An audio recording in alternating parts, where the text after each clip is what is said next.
आप सभी को संतान सप्तमी की हार्दिक शुभकामनाएं। संतान सप्तमी एक दिव्य व्रत है।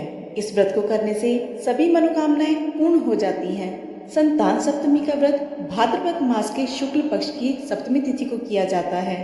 यह व्रत विशेष रूप से संतान प्राप्ति, संतान की रक्षा और संतान की उन्नति के लिए किया जाता है। यह व्रत माताओं द्वारा अपने संतान की दीर्घायु और उनके मंगल की कामना से किया जाता है। इसमें भगवान शिव और माता पार्वती का पूजन किया जाता है। विधि विधान से पूजन करने के साथ व्रत की कथा पढ़नी या सुननी चाहिए। तो सभी सच्चे मन से और श्रद्धा भाव से आइए कथा का श्रवण करते हैं। कथा आरंभ करने से पहले आप सभी से अनुरोध है, कथा को पूरा सुनिएगा। कहते हैं कथा अधूरी सुनी जाए तो उसका फल भी अधूरा ही प्राप्त होता है। और कमेंट बॉक्स में गौरा मैया की जय जरूर लिखिएगा। एक बार महाराज युधिष्ठिर ने श्री कृष्ण जी से पूछा, हे प्रभु, कोई ऐसा व्रत बताइए जिससे मनुष्य के सभी सांसारिक दुखों का नाश हो जाए और वह पुत्र और पौत्रवान हो जाए। यह सुनकर भगवान श्री कृष्ण बोले, हे राजन, तुमने बहुत ही उत्तम प्रश्न किया है। मैं तुम्हें एक पौराणिक कथा सुनाता हूँ, ध्यान से सुनो। एक बार लोमश ऋषि ब्रिज में वासुदेव जी के घर गए। लोमश ऋषि को आया देखकर वह बहुत प्रसन्न हुए और उन्हें एक उत्तम आसन पर बिठाकर उनका आदर सत्कार किया। फिर मुनि के चरणों तक से अपने घर और शरीर को पवित्र किया। लोमश ऋषि देवकी के हृदय की पीड़ा को समझकर उन्हें एक कथा सुनाने लगे। कथा सुनाते हुए उन्होंने कहा, हे देवकी, दुष्ट दुराचारी पापी कंस ने तुम्हारे कई पुत्र मार डाले हैं, जिसके कारण तुम्हारा मन अत्यंत दुखी है। इसी प्रकार राजा निमुष की पत्नी चंद्रमुखी भी दुखी रहा करती थी, किंतु उन्होंने संतान सप्तमी का व्रत विधि विधान से किया, जिसके प्रभाव से उनको संतान सुख प्राप्त हुआ। यह सुनकर देवकी जी ने हाथ जोड़कर लोमश मुनि से प्रार्थना करी, हे ऋषिराज, रानी चंद्रमुखी ने जो व्रत किया था उस व्रत का पूरा वृत्तांत मुझे बताइए और इस व्रत को करने का पूरा विधि विधान भी आप मुझे बताइए, जिससे मैं भी इस दुख से मुक्ति पा सकूं। तब लोमश ऋषि ने कहा, हे देवकी, अयोध्या के राजा निमुष थे। उनकी पत्नी उनके नाम के अनुरूप ही अत्यंत रूपवती थी। उनके नगर में एक विष्णुगुप्त नाम का ब्राह्मण रहता था, जिसकी पत्नी का नाम भद्रमुखी था। वह भी अत्यंत रूपवती और सुंदरी थी। रानी और ब्राह्मणी में अत्यंत प्रेम और मित्रता थी। एक दिन वह दोनों सरयू नदी में स्नान करने गई। वहां पर उन्होंने देखा बहुत सारी स्त्रियां सरयू नदी में स्नान करके निर्मल वस्त्र पहनकर एक मंडप में भगवान शिव और माता गौरी की पूजा आराधना कर रही थी। रानी और ब्राह्मणी ने उन सबको देखकर पूछा, बहनों, तुम किस देवता का पूजन कर रही हो और इनका पूजन करने से क्या फल प्राप्त होता है? यह सुनकर स्त्रियां कहने लगी कि हम भगवान शिव और माता गौरी का पूजन कर रही हैं और हमने चंदन, अक्षत, पुष्प, धूप आदि से षोडश उपचार विधि से पूजन किया है। इस व्रत के प्रभाव से स्त्री को संतान की प्राप्ति होती है, संतान को दीर्घायु प्राप्त होती है और संतान की हर संकट से रक्षा होती है। यह सुनकर रानी और ब्राह्मणी ने भी मन ही मन इस व्रत को करने का संकल्प लिया और फिर वह दोनों अपने घर वापस लौट आई। ब्राह्मणी भद्रमुखी तो इस व्रत को नियम पूर्वक करती रही, लेकिन रानी चंद्रमुखी राजमद के कारण कभी इस व्रत को करती, कभी नहीं करती, कभी भूल हो जाती। कुछ समय के बाद दोनों की मृत्यु हो गई।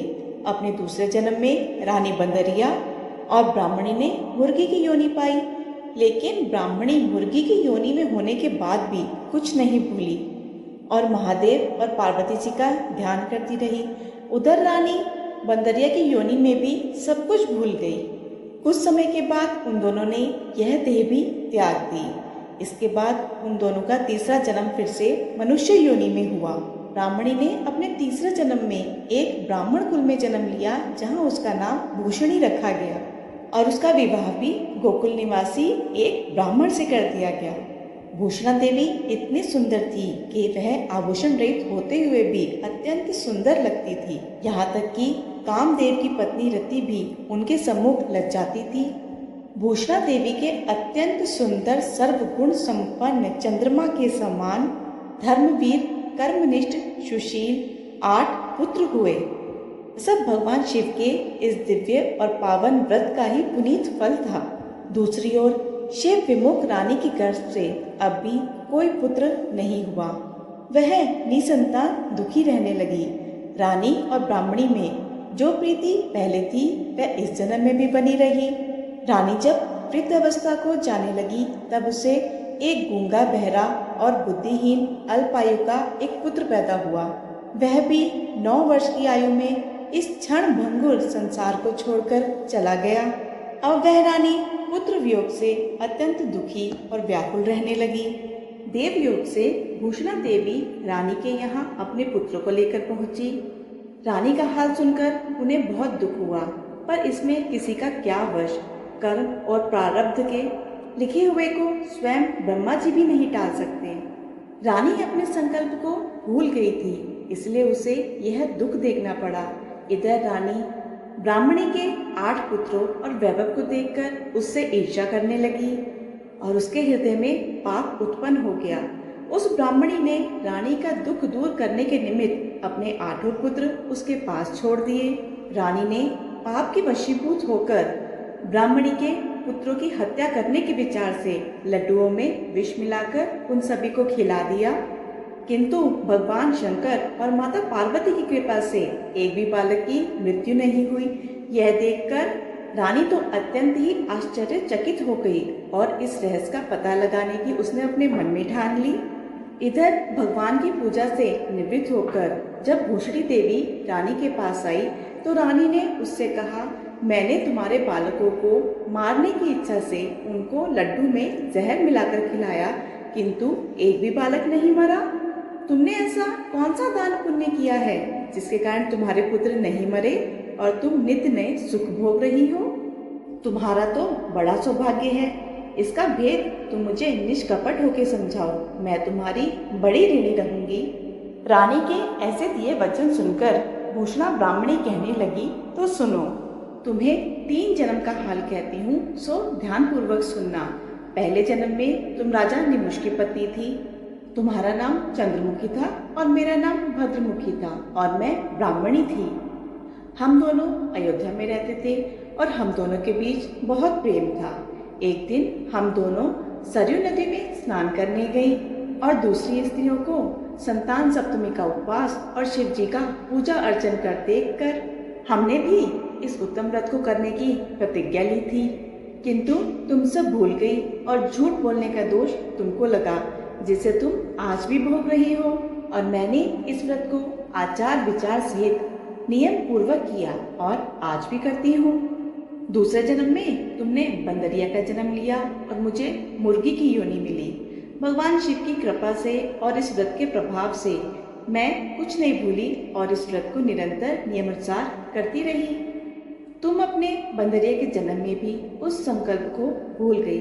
मैं तो समझती हूँ तुम्हारे ऊपर ये जो भारी संकट है उसका एकमात्र यही कारण है और कोई दूसरा इसका कारण हो ही नहीं सकता। बहन, इसलिए तो मैं कहती हूँ आप सब भी संतान सप्तमी के व्रत को विधि सहित करिए, जिससे आपका यह संकट दूर हो जाएगा। लोमश ऋषि ने कहा, हे देवकी, भूषणा ब्राह्मणी के मुख से अपने पूर्व जन्म की कथा तथा व्रत संकल्प इत्यादि सुनकर रानी को सारी बातें याद आ गई और अब वह सच्चे मन से पश्चाताप करने लगी। भूषणा ब्राह्मणी के चरणों में पड़कर क्षमा याचना करने लगी और भगवान शंकर और माता पार्वती के गीत गाने लगी। उस दिन से रानी ने नियम अनुसार संतान सप्तमी का व्रत किया, जिस व्रत के प्रभाव से रानी को संतान सुख मिला और संपूर्ण सुख भोग कर रानी शिवलोक को गई। भगवान शंकर के व्रत का ऐसा प्रभाव है कि रास्ते से भटका हुआ मनुष्य भी रास्ते पर चलने लगता है और अनंत ऐश्वर्य भोग कर अंत में मोक्ष प्राप्त करता है। लोमश ऋषि ने आगे कहा, हे देवकी, इसीलिए मैं तुमसे भी कहता हूँ कि तुम भी इस व्रत को करने का संकल्प अपने मन में करो तो तुमको भी संतान सुख मिलेगा। इस कथा को सुनकर देवकी हाथ जोड़कर लोमश ऋषि से कहने लगी, हे ऋषिराज, मैं इस पुण्यदायी फल को अवश्य करूंगी, किंतु आप इस कल्याणकारी और संतान सुख देने वाले व्रत का विधान और नियम आदि विस्तार से समझाइए। यह सुनकर ऋषि बोले, हे देवकी, यह उपवास भाद्रपद के महीने में शुक्ल पक्ष की पंचमी तिथि को किया जाता है। उस दिन ब्रह्म मुहूर्त में उठकर किसी नदी या कुएं के साफ स्वच्छ जल में स्नान करके स्वच्छ वस्त्र पहनने चाहिए। फिर भगवान शंकर और जगदम्बा माता पार्वती की मूर्ति की स्थापना करनी चाहिए। इन प्रतिमाओं के सम्मुख सोने चांदी के तारों का अथवा रेशम का गंडा बनाएं। उस गंडे में 7 गांठें लगानी चाहिए। इस गंडे को धूप दीप अष्टगंध से पूजा करके अपने हाथ में बांधें और भगवान शंकर से अपनी कामना सफल होने की प्रार्थना करें। इसके बाद 7 पुए बनाकर भगवान को भोग लगाएं और 7 ही पुए अपनी यथाशक्ति सोने अथवा चांदी की अंगूठी बनाकर इन सबको एक तांबे के पात्र में रखकर षोडश उपचार विधि से इनका पूजन करके किसी सदाचारी धर्मनिष्ठ सुपात्र ब्राह्मण को दान में दे दें। उसके बाद 7 पुए स्वयं प्रसाद के रूप में ग्रहण करें। इस प्रकार इस व्रत का पारायण करना चाहिए। हर साल के भादो मास की शुक्ल पक्ष की सप्तमी के दिन। हे देवकी, इस व्रत को इस प्रकार नियम अनुसार करने से सभी पाप नष्ट हो जाते हैं और सौभाग्यशाली संतान उत्पन्न होती है और अंत में शिवलोक की प्राप्ति होती है। लोमश ऋषि कहते हैं, हे देवकी, मैंने तुमको संतान सप्तमी व्रत का पूर्ण विधान विस्तार सहित वर्णन किया है। उसको तुम अब नियम पूर्वक करो, जिससे तुमको उत्तम संतान मिलेगी।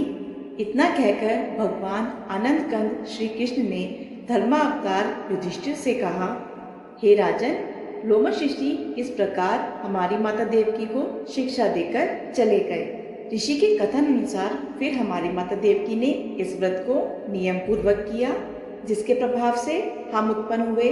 यह व्रत विशेष रूप से स्त्रियों के लिए कल्याणकारी है, परंतु पुरुषों में भी समान रूप से कल्याणदायक है।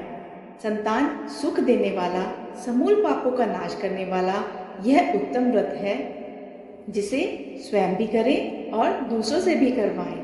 नियम पूर्वक जो कोई भी इस व्रत को करता है और भगवान शंकर और माता पार्वती की सच्चे मन से आराधना करता है, निश्चय ही अमर पद प्राप्त करके अंत में वह शिवलोक को जाता है। कथा समाप्त। प्रेम से बोलिए भोले शंकर की जय, माता पार्वती की जय, भगवान श्री कृष्ण की जय। हे भगवान शंकर, माता पार्वती, इस कथा को सुनने वाले, कहने वाले और हुंकारा भरने वाले सभी भक्तों के संतानों की रक्षा करना, उनके कष्टों को दूर करना। ये थी आज की वीडियो। आशा है आपको ये वीडियो पसंद आई होगी। वीडियो पसंद आई तो वीडियो को लाइक करके कमेंट बॉक्स में हर हर महादेव जरूर लिखिएगा।